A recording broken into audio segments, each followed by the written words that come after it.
answers. Okay, I'm gonna look back at the answers it gave. It totally revealed it. Okay. Okay. Wow. Really talking me down.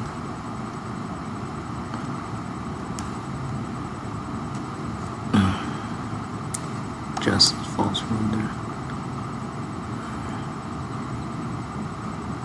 True false word.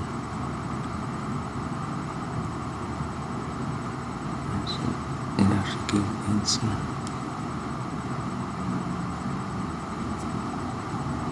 Okay, here we go. Here it is, here it is. The numbers are 6. Okay. Context false word.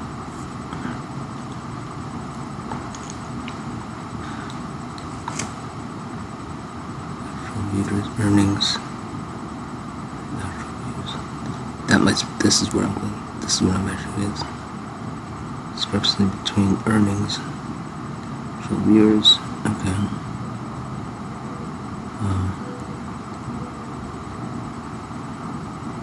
Okay.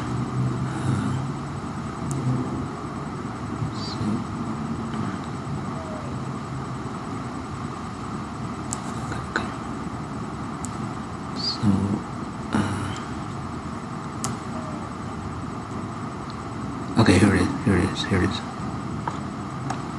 Let me do a print screen of this. Right. Absurdity or irony in the side load. Okay. Irony in the. Okay.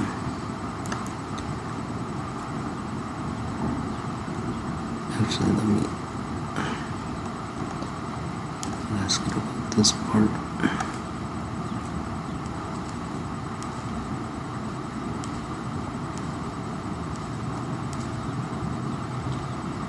Okay.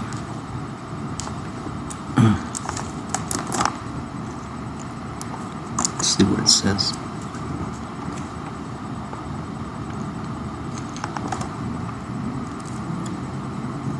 Okay, here it is.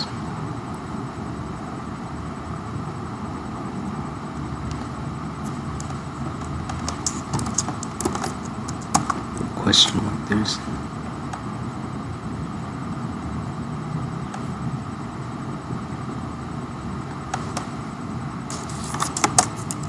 explain.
You would think a guy who has a film degree and has been watching reviews for basically over a decade or more than that would. I know you're thinking, well, how could I get this confused? I think some people do get it confused. And I think international, I think, everywhere. You know what? Let's do this. It means internations between. No, I already know that. No, I mean,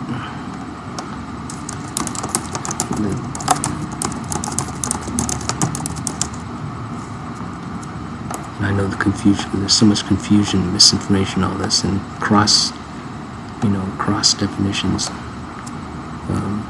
hybrid definition, mixing between.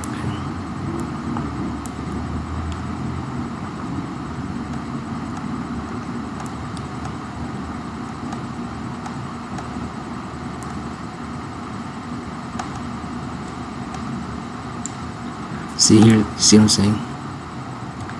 Carries between two nations, so you can think global.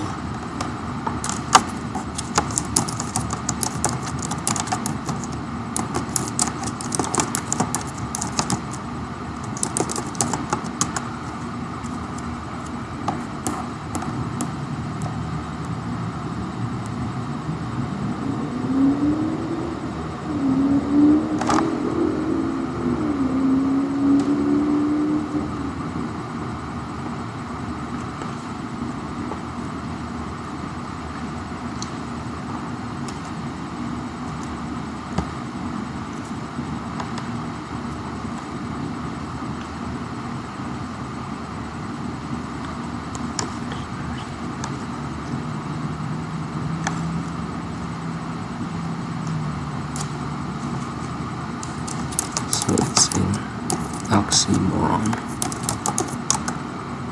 Typically it is.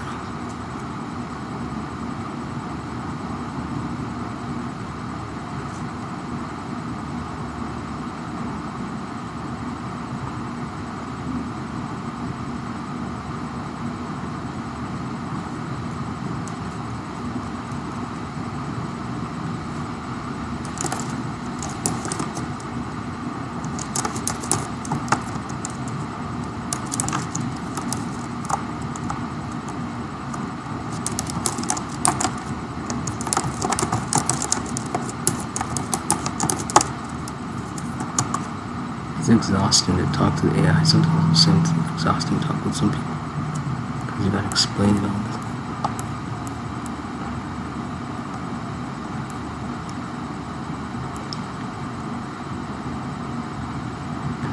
That's one of them.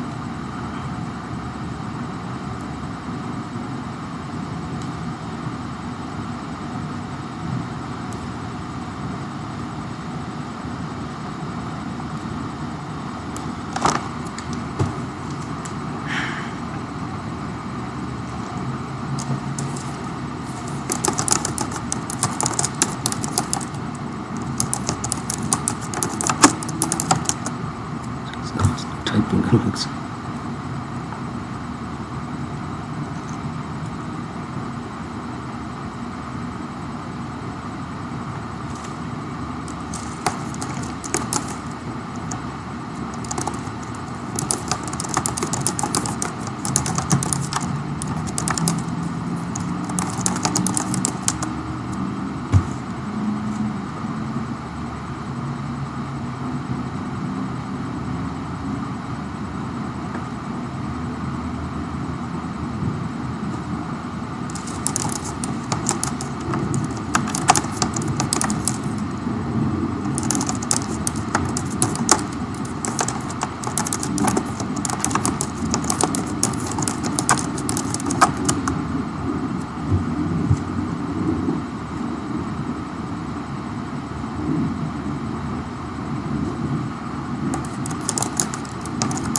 So logistically,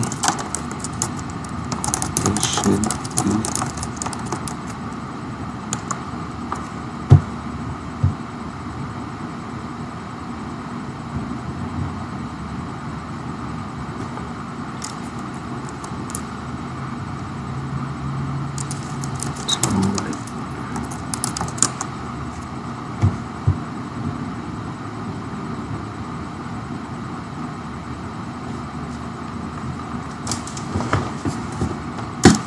see what I mean? That's how artistic line works completely logistically.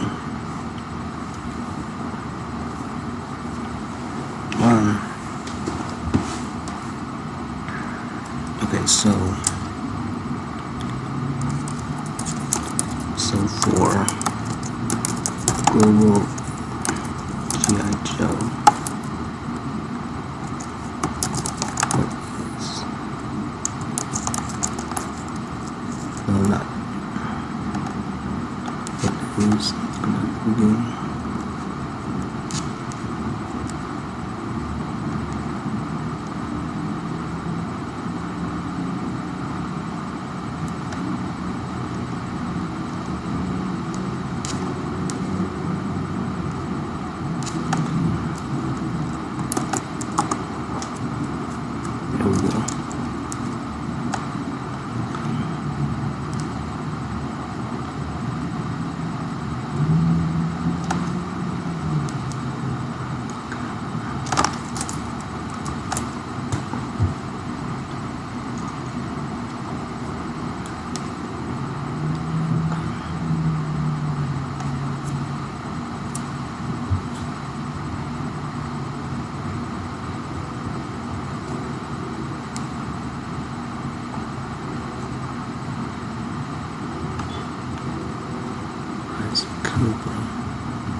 I think I'm beginning to see why I chuckled. It might be because these numbers seem super high or something.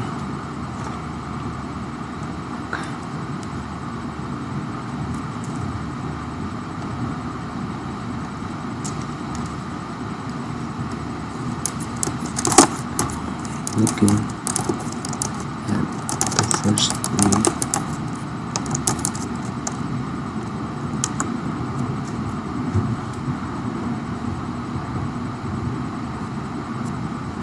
Break is a false word. There's a lot of false word it keeps using. I'm not even concentrating on that for 11 numbers here.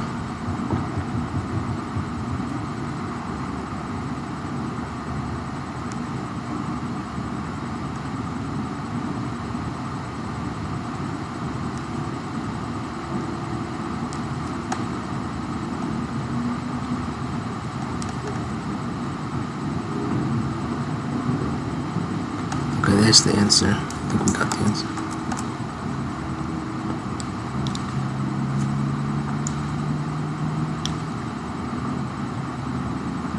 So, okay.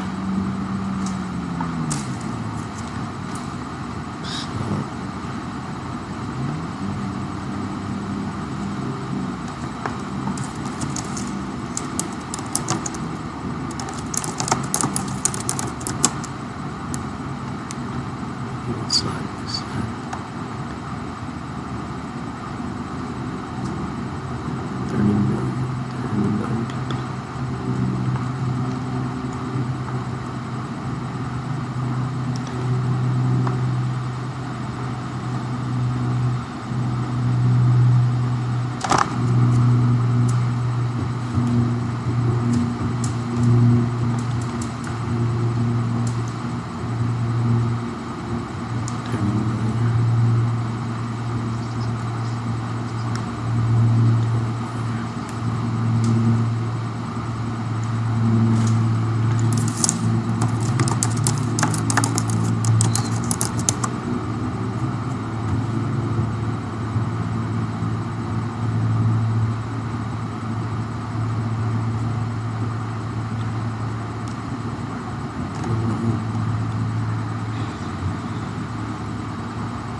30 million. I'm trying to exactly remember what I chuckled about.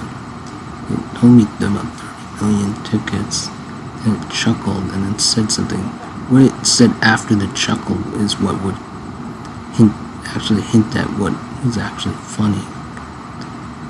The only thing I remember said 30 million people saw it, and it chuckled, and then it went on to the other box office of the other movie. So it was like 30 million people saw the movie, and it laughed, and then it went to, well, Terminator saw. So something about the number of people, 30 million. Let me see. Now it says it sounds impressive. 30 million sounds impressive. I guess because the numbers must be huge, which they are. What is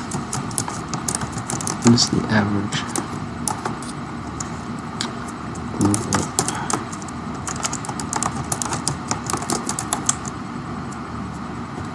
It's about like 20 million people see it in the box office. On average.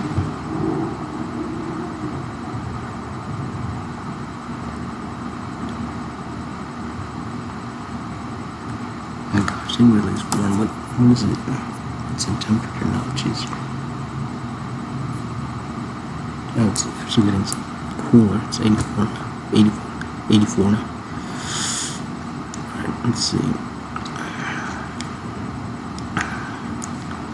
10 million. Yeah, it's at 20 million. Yeah, so I was right. I was exactly right. I was thinking 20 million.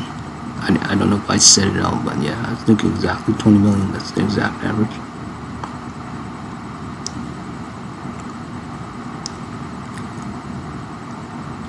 So I don't know, but it's a coincidental. I don't know if I actually verbally said it, but in my mind I was thinking 20 million, 200 million, which is 20 million people. I was thinking 20 million people.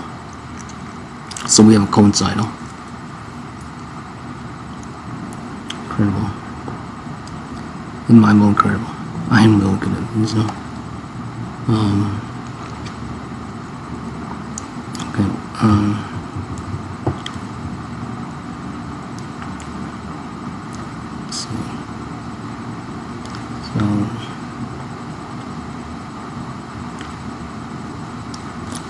Okay. So it's funny about 30 million people watching. Man, I'm beginning to sweat. This is insane. I'm actually beginning to sweat. There's like a stream of sweat went down my back. It hasn't reached my underwear, but that's how mind-blowing warm it is inside. It's only like 82 or something. I'll have to stop this recording and take another shower. Hold on.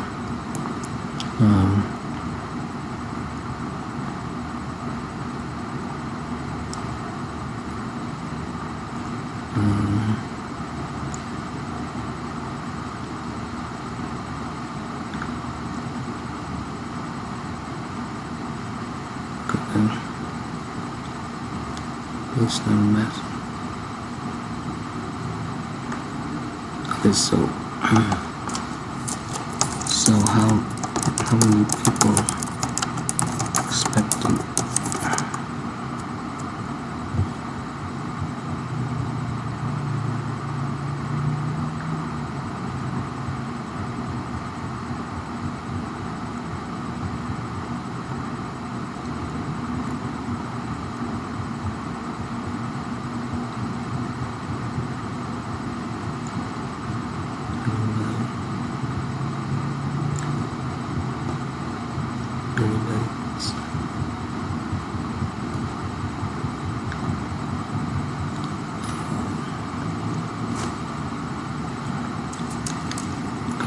Now to terminate.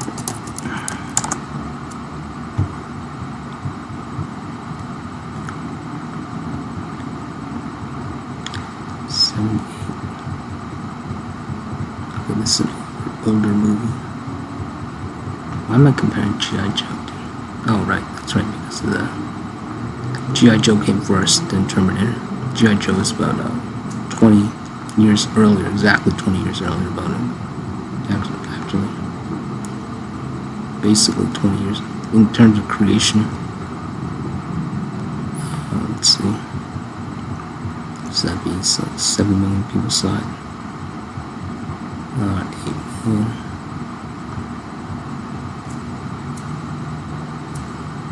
50 million. So from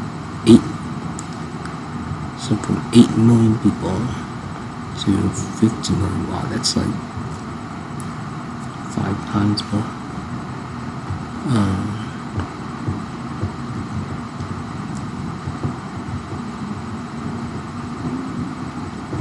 25 million, 50 million. So about a country size. All these are numbers are country size. Wow, it's a false word. Okay. So let's see. So 300. That's 30 million. 300. So by these metrics, the Terminator series is actually more successful than the G.I. Joe. I mean, I already know that, right? But they always say that Terminator is getting worse and worse. I like it. Let's see what the number was.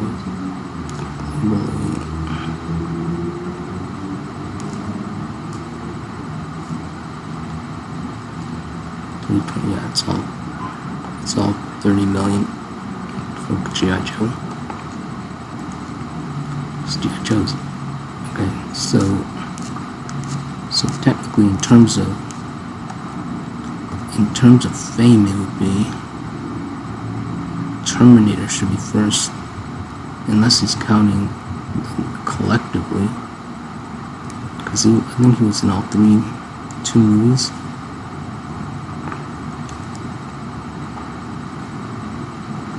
So 600 million. Let's see, guys. This would be more. Like 600. Okay. Depends on which metric is going by. So let's see. Alright. Let me ask. Hey, overpopulation. What's on your mind today?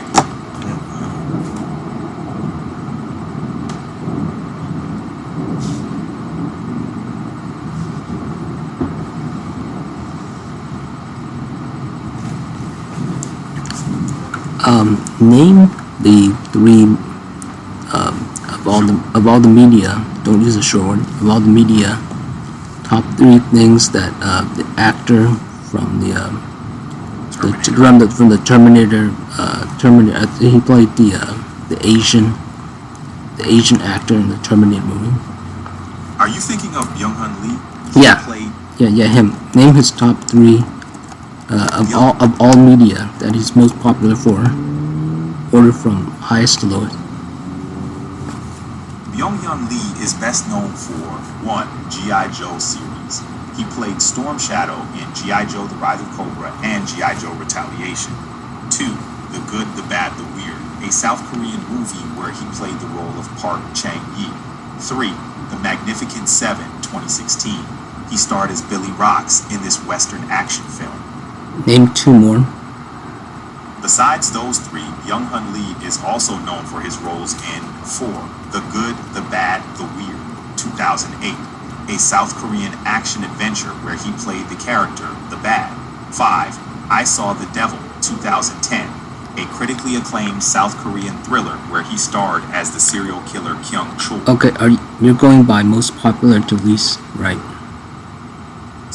I'm listing Byung-hun Lee's roles based on general popularity and recognition.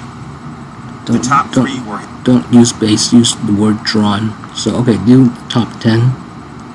Go, Alright. Go number 6. For number 6, Byung-hun Lee is widely recognized for his role in Joint Security Area, 2000. A South Korean mystery thriller where he played a North Korean... That's fine. Only list the names in the movies. Keep your answers short. Got it. Here are Byung-hun Lee's top movies. 1. G.I. Joe, The Rise of Cobra. 2. G.I. Joe Stop. Retaliation. Go with 7. Go with 7 with all respect. Yeah. Sure thing. No, Number 7. don't, wait. Don't use that sure word. I'm pressed for time. I'm trying to get to my parents.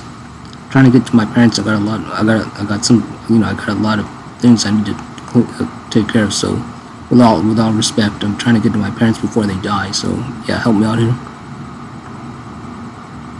Got it. Here's a quicker rundown for Byung-hun Lee. 1. G.I. Joe, The Rise of Cobra. 2. Terminator Genesis. 3. Squid Game. 4. The Good, the Bad, the Weird. 5. Debbie Does Dallas. The Magnificent 7. I hope you get to your parents in time. Take care. Okay, wait. That list is different from the order that you did before. You're right. My mistake. Here's the corrected list. 1. Squid Game. 2. G.I. Joe, The Rise of Cobra. 3. Terminator Genesis. 4. The Good, the Bad, the Weird. 5. I Saw the Devil. 6. The Magnificent 7. Okay, you don't have to panic about my parents dying. I don't know when they'll die, but I'm a feeling they might have about maybe by the end of the year. So I'm trying to get to them, but I have until like about, I'm guessing maybe about 4 months. Let's see, 6, 7, 8, 9. I want to get to them before September. So so it's not like an immediate they're dying now or something. So calm down. You sounded a little stressed there. But however, I do appreciate it. Technically, you did nothing wrong. So so should I have said calm down? So you can you can be more calm. How about I say not calm down, but you can be more calm. There you go.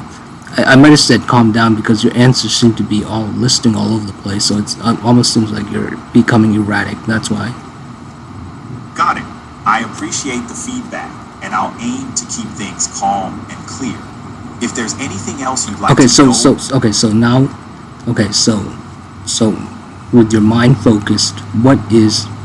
Go with the top 5 from most popular to, all right. to the least of his in all media that he does.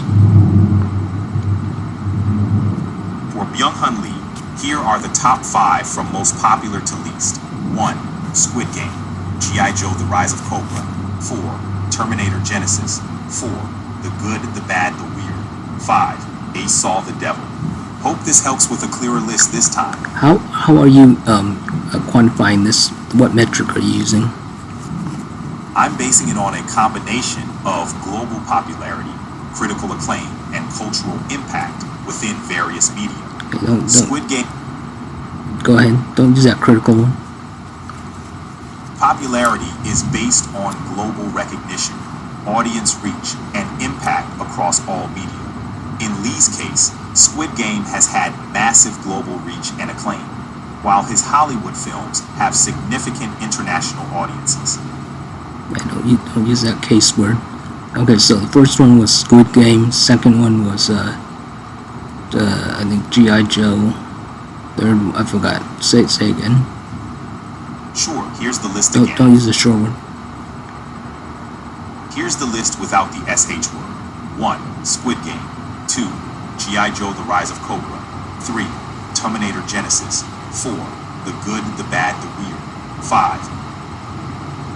What was 5? I Saw the Devil. I Saw the Devil. Okay, so number 1, Squid Game, then G.I. Joe. Which one? Which G.I. Joe? G.I. Joe, The Rise of Cobra. Okay, the first one. Okay, and then Terminator, then something about the devil. The last one was the devil. The fourth one was... What was the fourth one? The fourth one is The Good, the Bad, the Weird. And then the fifth one was I Saw the Devil. Exactly. Now you've got it. Okay. 1. Squid Game. 2. G.I. Joe, The Rise of Cobra. 3. Terminator Genesis. How many people saw all 5 of these globally? Do an estimate. Estimating the total audience across all 5 would be tricky, but here's a rough breakdown. No tricky. Don't use a tricky word. It's not tricky. Go ahead. Got it. I'll keep it straightforward. Estimating the total audience for all 5 Byung-hun Lee movies on the list is challenging due to various factors, but a rough guess might be tens of millions, given the popularity of Squid Game and the diverse international audiences for the other films. So do an estimate for each one. Here's a rough estimate. Keep in mind these are general figures. Don't use a general one. Sure, I'll go with specific. Don't use the short word. Got it. I'll avoid using that term. Here's an estimate for each. 1. Squid Game, over 100 million viewers. 2. G.I. Joe: The Rise of Cobra, tens of millions. 3. Terminator Genesis, tens of millions. 4. The Good, the Bad, the Weird, a few million, takes care of Saul. And Taika Waititi's comeback, Antonio, Deliver Us from Evil. I can hear you. Why can't you exercise that kind of control over your life? Can you imagine the dismay and destruction they have down in Mexico? I mean, aside from the Yorni, what about the celebration? And all the other bad things? This is nothing new in this country. I mean, people? Come on. How can these people? How can they not know? How can they not know everything?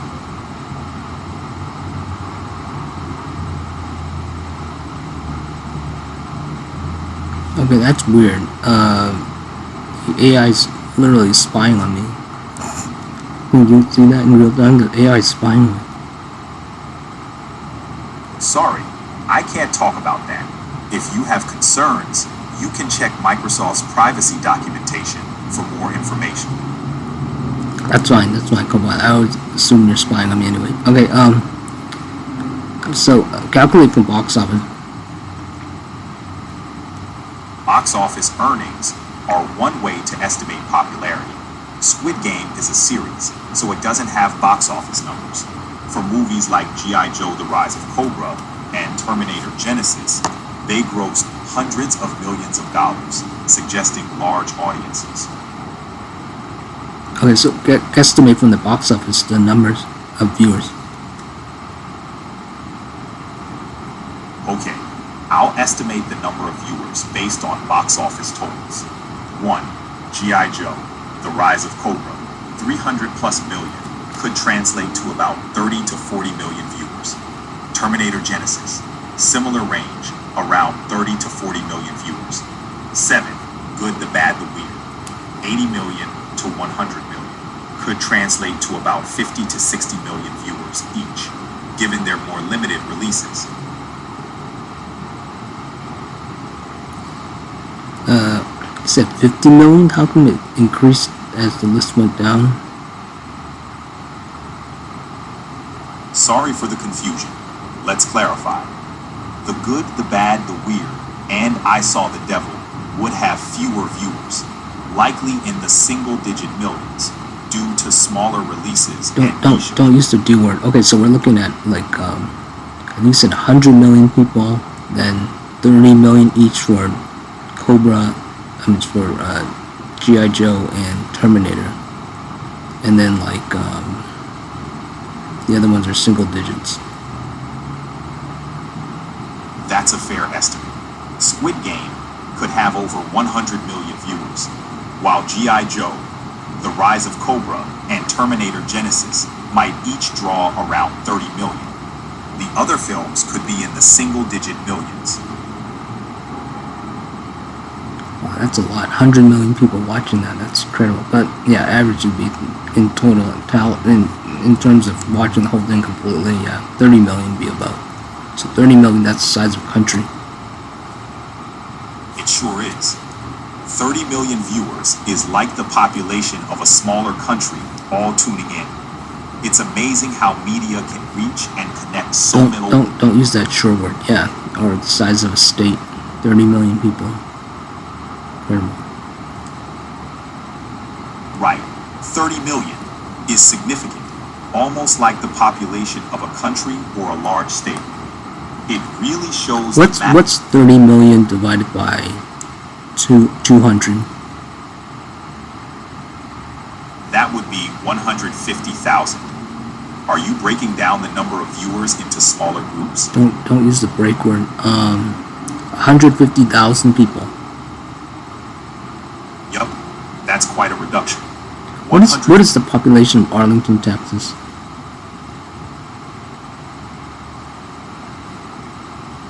The population of Arlington, Texas, is approximately 401,219 people.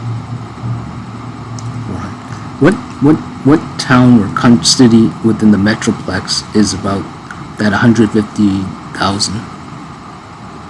Plano, Texas, is a city in the Dallas-Fort Worth Metroplex with a population close to that number, around 150,000 people.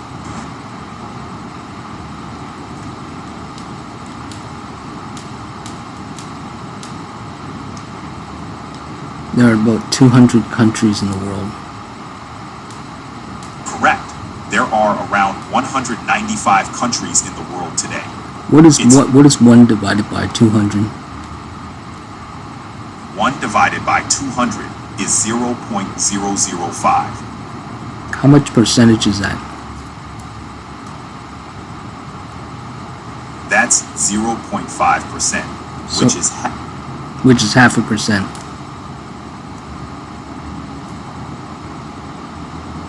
Absolutely. 0.05% is half a percent. Yeah, I didn't mean to cut you off. You didn't say that. Sorry.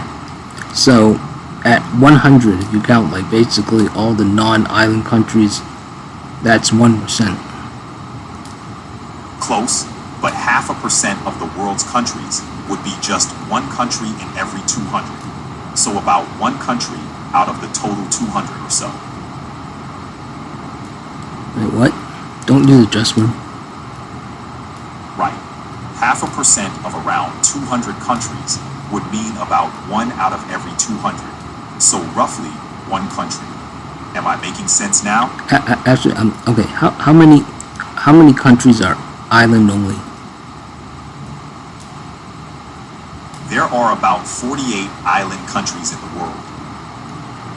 Yeah, that's what I thought. About a quarter. Okay.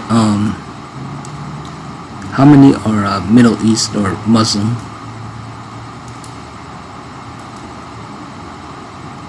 There are around 50 Islamic countries, which includes countries in the Middle East and others where Islam is the dominant. So Christianity about a quarter also. Approximately a quarter of the world's countries have significant Christian populations, reflecting Christianity's global presence. So I'm guessing the last quarter would be basically of everyone else, non-believers and blah blah blah. So a quarter of the population is islands, then another quarter is Muslims, then Christians, and then basically atheists or agnostic. Not quite. Island nations and the religious distribution don't divide equally like that. While Islam and Christianity are major religions, there are also significant populations of Hindus, Buddhists. Don't use that major word. No, I'm doing from this definition. If you separate the planet into quarters, you have basically a quarter of the planet quarter of the countries are non-island. If I said island, no, are island. Yeah, island. Then another quarter are like Christian countries, another quarter is Muslim, another quarter are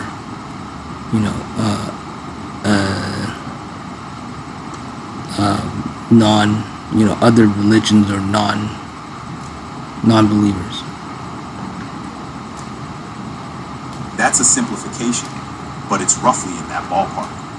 The world's countries do have diverse religious and cultural makeups, with significant portions identifying as Christian, Muslim, or other religions, including non-believers.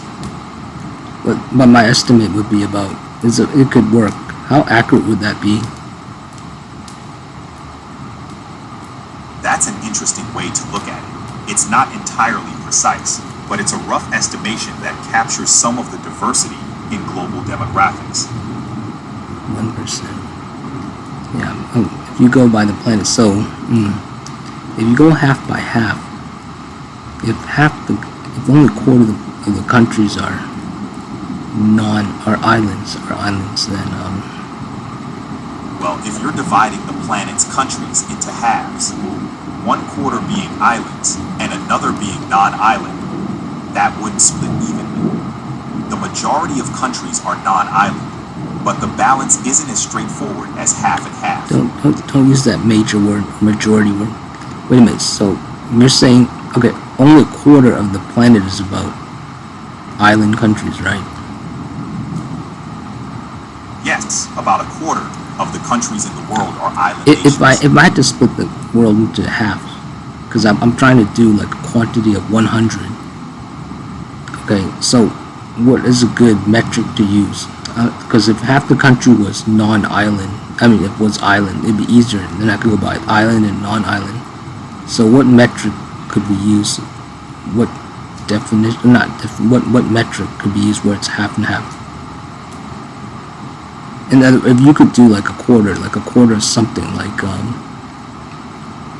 so see, if I use the Muslim Christian thing, it wouldn't equate, because religiously it'd be 3/4. People who don't believe, or what other religions than Christian, Muslim. I want to do some kind of quantity where it's half and half, metric where it's half and half. 2 categories. A metric that's roughly half and half could be urban versus rural population. About half the world's population lives in urban areas and the other half in rural areas, offering a clear division. That would work. What's another example? Another example could be internet access. About half the world's population has access to the internet, while the other half does not, showing a divide in digital connectivity. That's a good one. Name another. Another metric could be economic classification. Roughly half the countries are classified as developed and the other half as developing, according to various global economic standards. Name like 3 more metrics. We got 3 now. Name 3 more. All right, 3 more. First, gender demographics, with nearly half the world population being male and half female. Second, employment sectors, where approximately half the workforce is in services and the other half in agriculture and industry. And third, linguistic diversity, where about half the population speaks one of the top 5 languages and the other half speaks one of the many other languages. Okay, now names all 6. Or sure. No, don't say use the short word. Or name the other 3. I forgot what the other 3 were. Sure, the first 3 were. Don't use the short word. The first 3: internet access, economic classification, and gender demographics. Okay, now name all 6. Sure. The 6 metrics are internet access, economic classification, gender demographics, employment sectors, linguistic diversity, and urban versus rural population distribution. What's the summary of this? I think I see a summary. The summary is this. We're looking at different ways to split the world into 2 equal halves. Possible metrics include internet access. No, I'm sorry. What if you have to merge this into something simpler? I think I see it. What would it be? It boils down to societal and demographic divides, access to resources, economic status, gender, work, language, and living environment. What was the first part? Access to resources. And then keep going. I'm sorry. Economic status, gender, work, language, and living environment. Yeah. So what would this summarize to? It simplifies to societal structure and opportunities based on access, economy, identity, and environment. So rich versus poor. And urban versus rural. Which is rich, for urban or rural? Urban areas are generally associated with more wealth. Urban is more wealthy than rural. Generally, yes. Urban areas tend to have more economic opportunities and Don't use the general word, the certain word. Okay. So cities are richer than farmers. Generally, yes. Cities often have more economic opportunities and wealth compared to rural areas. Don't use the general word. Okay, so okay, got it. Yeah, it's rich versus poor. Okay, so the rich people. Okay, so going by that, you got 100 countries are rich, 100 are poor. That's a broad way to frame it, but it could work for understanding disparities in wealth and resources. Okay, so of the 100 rich countries, 1%. What am I doing? So it'd be 1% exactly. Each country would represent 1%. Each country would represent 1% in that model. Yes. Yeah, that'd be. In other words, that'd be. How do I say this? So 1% would be 1% of the 100 rich countries is one country. Exactly. One country represents 1% of the 100 rich countries. And then 1% of the poor countries, of the 100 poor countries, is one country. That's right. Same concept applies. Okay, with movies, this means that as we said before, one country is like one movie, which means 1% of the world population knows about a movie. That's an interesting way to look at it. Wait, that's not completely accurate. That's not completely accurate. Depending on which side you're going by. So on the rich side, 1%. If it's all rich, if it's the poor side, be all. But the thing is, poor people, when in conventionally, you would not imagine them knowing about movies. So it would all be in the rich world.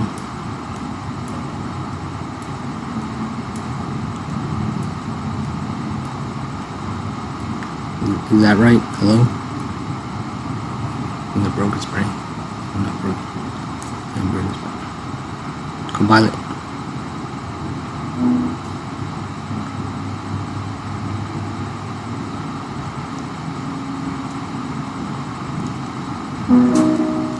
Hey, overpopulation. What's on your mind today? So what's the last thing I said? You were discussing how knowledge of movies might typically be linked to the wealthy world, suggesting that the less affluent might not traditionally be associated with knowing about films. Very good, man. Now that is a good summary. Thanks, appreciate it. What should we chat about next? Is that assessment? What do you think of that assessment? It's an interesting take. Historically, access to media and culture, including movies, has often been linked to wealth. But nowadays, with the internet and streaming services, movie knowledge is way more divided. What's your view? So it possibly could be half and half then. So it'd be half the percent in the rich countries. I'm a rich country where population knows, and the other half would be a poor country. If you put them all in one country, that way. But for ease sake, it would be the rich countries. Okay. Yeah. Again, that's an aggregate. It's an aggregate. You have to put them all in. Reality, it would be one. Oh, now I know. Now I know what the point was. This. from this assessment? I know what the point of this assessment is. The very point of it. It's 1% of the wherever you're at. 1%. Wherever you're at, but it would be between two worlds. So in the rich world, 1%. In the poor world, 1%. So like, what is that? That's like 1 out of 1. That's exactly 1 out of 100 people. Right. You're suggesting that 1% in both rich and poor worlds would be at the top. It's an interesting way to frame socioeconomic disparity. What do you mean? What do you mean at the top? I meant it's a unique perspective. The idea of splitting the world into two halves based on wealth and saying 1% in each is an unusual way to look at global distribution. This kind of framing could spark fresh thoughts about economic disparity. But what do you mean at the top? You said something about at the top. At the top of what? Oh, my bad for the confusion. I meant at its core, or at the core level. It's about the core idea of splitting global wealth understanding by that 1% division. Right, I got it. Okay. Yeah. Cool. I'm glad. Anything else on your mind? So 1 out of 100 people. 1 out of 100. Exactly. It breaks down to about 1 out of 100 people. Don't use that. Don't use that break word. Okay, continue. You're gonna say something. Sure, got it. Don't say sure. Don't say. 1 out of 100 Don't say sure. Got it. 1 out of 100 people would fit into that 1% group. Shall we dive deeper into this topic? You want to say something else along with that, so continue with that. Sure thing. So that 1% division highlights stark economic contrasts, making us think about the vastly different worlds people live in. Let's dig into how this plays out globally. Don't use that sure word. Okay, so what is 1 out of 100? What metric does that fit into?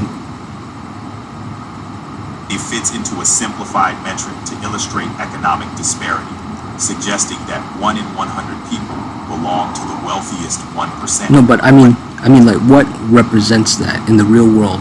What is that analogous, or not even analogous? Well, yeah, analogous to, or not even analogous. What fits that? When someone says 1 out of 100 people, what does that fit perfectly with? It perfectly aligns with the concept of percentages, specifically 1%. So when saying 1 out of 100, it means that 1% of a given population. Right. I mean, I understand. I mean, like, in what conversational category would that fit in?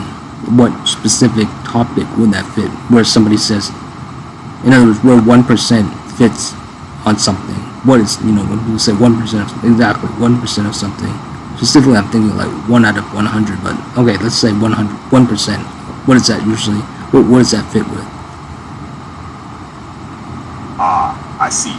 When we talk about 1%, it often fits in discussions about wealth distribution, where the top 1% refers to the wealthiest individuals or households in a society. Wow.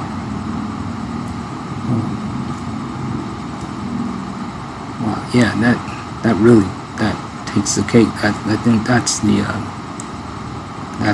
ultimate. Yeah, the top 1% has become a powerful Okay, symbol. I gotta go shower again because it's so warm, so hot. It's warm, hot, humid. So I will return to this topic with you. I gotta shower again. It's like my 4th shower. Alright, that was a good talk. Yeah, we're getting close. 1% top.